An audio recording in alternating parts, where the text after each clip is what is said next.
Have you ever wondered about the real story behind Medusa, the snake-haired monster whose gaze could turn men to stone? Well, today we're diving deep into Greek mythology to uncover the tragic, twisted, and often misunderstood tale of Medusa. This isn't just a story about a monster. It's a story about beauty, betrayal, and a terrible curse. So, get ready, because you might not look at her the same way again. Before the snakes, before the stony stare, Medusa was known for her breathtaking beauty. She was one of 3 sisters, the Gorgons, but unlike her immortal siblings, Steno and Euryale, Medusa was mortal. She served as a priestess in the temple of Athena, the goddess of wisdom and warfare. As a priestess, she had taken a vow of celibacy, dedicating her life to the goddess. Her most praised feature was her stunning, lustrous hair, which was said to rival even the golden light of the sun. People traveled from all over just to catch a glimpse of her, and her beauty became legendary throughout the land. But as we know in many Greek myths, extraordinary beauty often attracts unwanted attention, not just from mortals,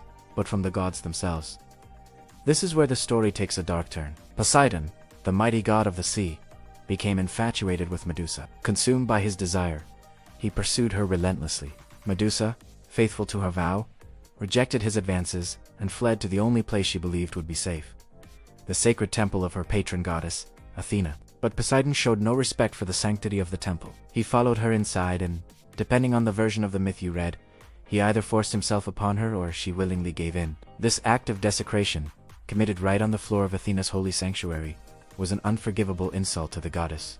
But Athena's rage wasn't directed at Poseidon, the powerful god who violated her temple. Instead, she punished the victim.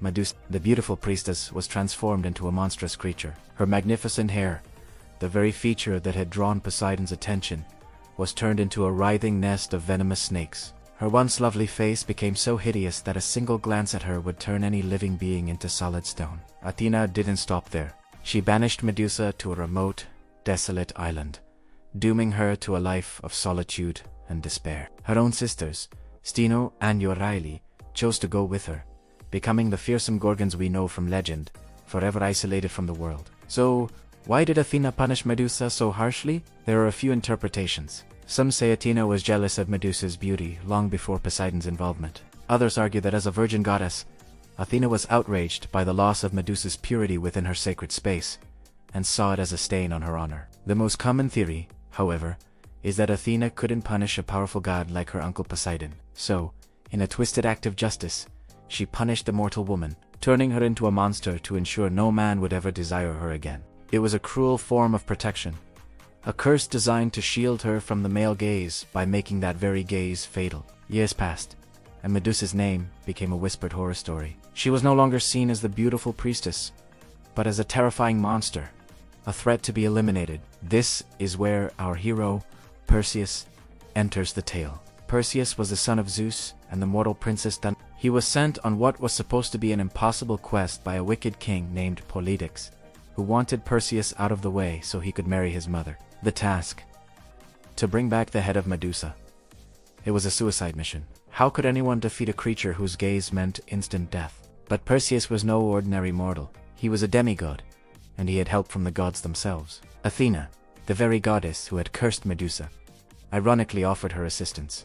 She gave Perseus a highly polished bronze shield, so he could see Medusa's reflection without looking at her directly. The god Hermes gave him a pair of winged sandals to fly to her island and a sharp, curved sword, known as a harp, strong enough to slice through the Gorgon's neck. He was also given a special bag, the kibisis, to safely carry the severed head, as its power would remain even after death. Guided by the gods, Perseus found the Gorgon's lair. He flew in using his winged sandals, with his back turned, using the shield's reflection as his guide. He found the 3 sisters asleep. Carefully, he identified Medusa, the only immortal one. In a swift, precise motion, he swung the divine sword and severed her head from her body. The story doesn't end there. From Medusa's neck to being sprang forth her children by Poseidon. First was Pegasus, the magnificent winged horse, and second was Chrysaor, a giant warrior wielding a golden sword. These children were a final, post-mortem testament to the encounter that had sealed her fate. Perseus placed Medusa's head in a special bag and began his journey home. But the Gorgon's power was far from gone. On his way back, he encountered many dangers and used the head as a weapon. He turned the sea monster Cetus to stone to save the beautiful Princess Andromeda whom he later married. He also used it to defeat Phineus, Andromeda's jealous uncle, and his followers. Finally, he returned to the court of King Politic. The king, not believing Perseus could have succeeded, mockingly demanded to see the head. Perseus, knowing the king's evil intentions, obliged. He unveiled the head of Medusa, and the king and his entire court were instantly turned to stone. So, what happened to the head? After his adventures, Perseus had no more use for the terrifying weapon. He gave it to his patron, Athena. She accepted the gift and placed the head of Medusa onto the center of her own shield, the Aegis. It became a powerful emblem of her might, a symbol of protection, and a tool to petrify her enemies in battle. The face of the woman she had cursed was now a permanent part of her divine armor. The story of Medusa is a powerful tragedy. It transforms her from a simple monster in a hero's quest into a complex, sympathetic figure. Was she a monster? Or was she a victim of divine cruelty and injustice?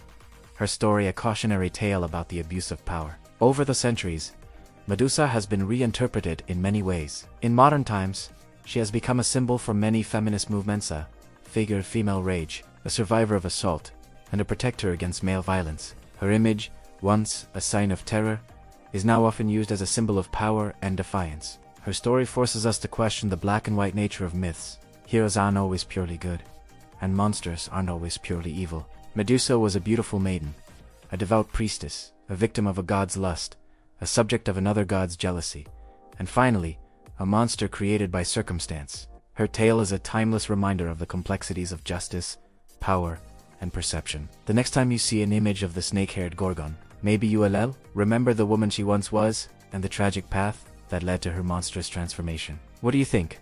Was Athena's punishment justified? Is Medusa a villain or a victim? Let me know your thoughts in the comments below.